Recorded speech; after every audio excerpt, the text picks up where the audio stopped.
Hi, this is Milan Lucic, and I'm glad to be on NHLPA Presents, Gerry Dee, sports reporter.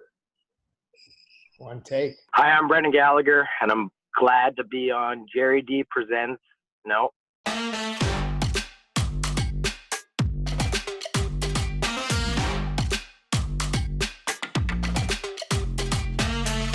So, Brendan, when you first met Milan, you're 13, he's 17. You're probably a little bit starstruck at that time. Is that right?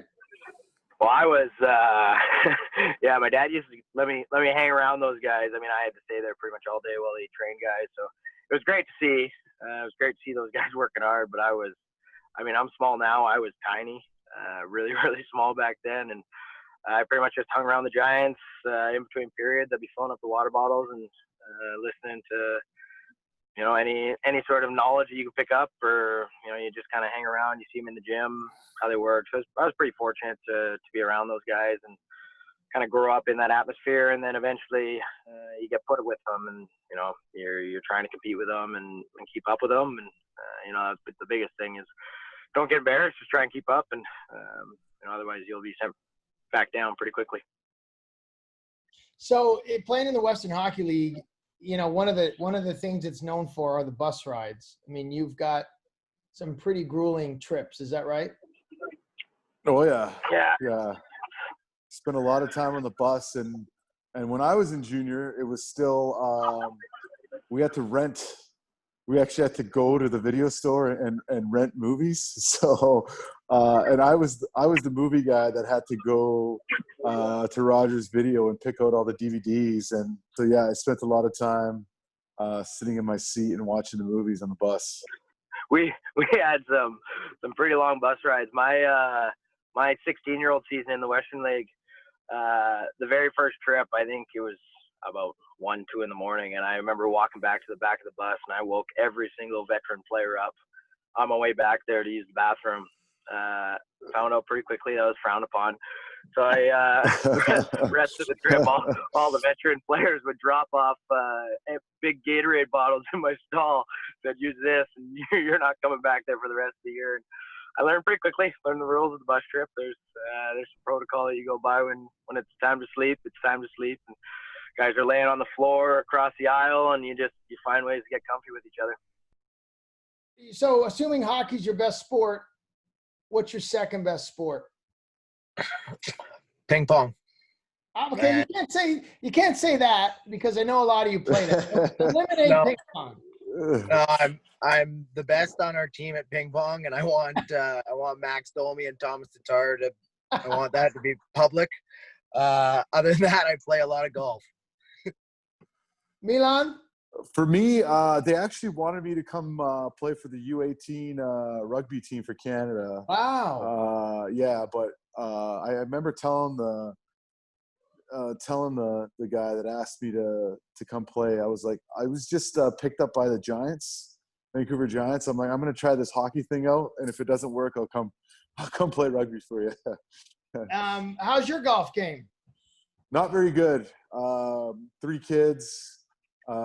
So I don't get 3 young kids, so I don't get a lot of time to get out on the course. I actually broke my wrist in Game 7 in 2014 against Brendan and his Montreal Canadiens, and that was when I did my famous handshake after that game. That was a fun game. Yeah, for you it was. But anyways, no, I actually broke my wrist and in that game. And ever since I had that wrist surgery, I've only golfed maybe 6 or 7 times. So in the last 6 years, I haven't done much golf. So you're really bad at golf. Like you're like. Well, if I break, I'm usually around like 101, 102. So if I break 100, it's a good day for me. That's a big day. Yeah. Brendan, how many times were you or your parents told in your path when you started thinking about playing at a high level, he's too small, too small, too small? How often was that inferred or said to you or your family, or you heard? You hear it at every single level. Yeah. I would say the biggest thing for me, though, was the mindset that both my parents gave me. It was never that my size was going to be my disadvantage. They made it known from a real young age that my size was going to be my advantage. And there's things that bigger players are able to do that I can't. And then there's things that smaller players can do that bigger players can't. You just have to understand your game. And and know these things. And from a very young age, it was more the mindset of not so much listening to the people that are going to tell you you're too small and doubt you. It was more so playing for the people that believe in you and help you along the way. And I had a lot of people, as much as I heard people tell me I was too small to play, I had just as many people tell me that, if you do this, you're going to be in the NHL one day and you're able to do these things, and they kind of keep that dream alive. So it's more so not paying attention and all that other stuff and just listening to the people that do believe in you and help you along the way. And that kind of mindset that my parents kind of instilled at me at a young age, I look back now and it was just very beneficial for me. I think that the ACC Scotiabank Arena, the Leafs, is surprisingly one of the quietest buildings in the league. Are you surprised when you go there for a team with that fan base, how quiet it is? You know what I find? I find it used to be really corporate. So a lot of times you'd start the period and there wouldn't be a lot of fans in the seat. Yeah. But the other thing I find is they get really nervous. I don't know if it's the history or whatever it is, Wow. but they're almost nervous during the game, and they're like sitting there like that's kind fair. of scared to make noise. So I mean, That's a fair point.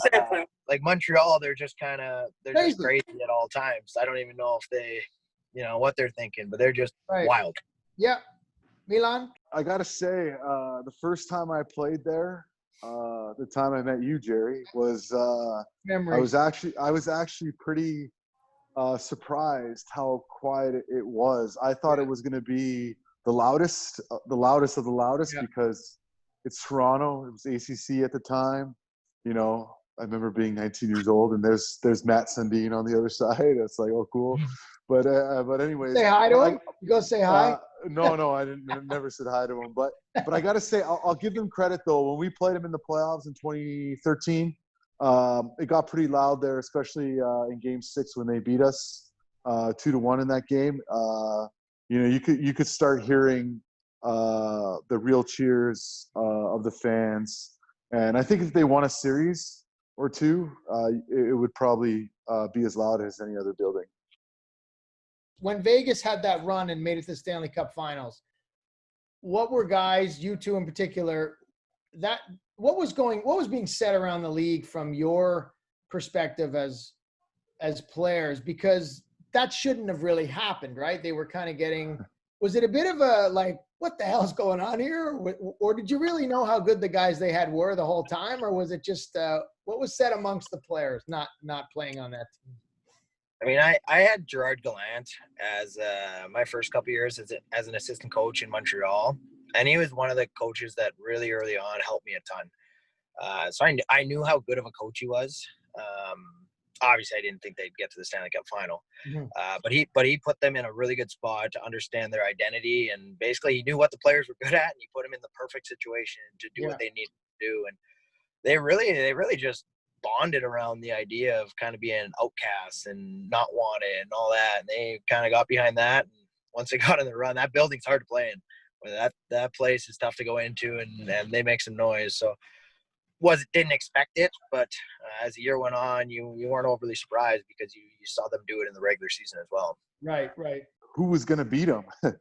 They got to a point where they looked unbeatable. And one thing that I think that helped them too, was having the backbone with Marc-Andre Fleury. Yeah. I feel like when you have a guy like that between the pipes, that can instill some immediate confidence within the group. And,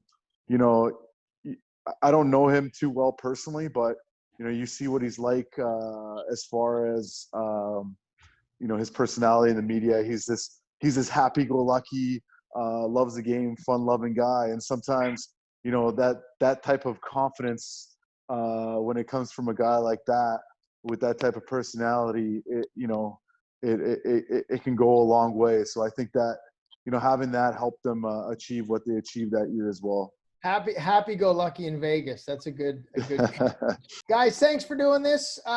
Be well and good luck. We'll see you on the ice. All right, thank you.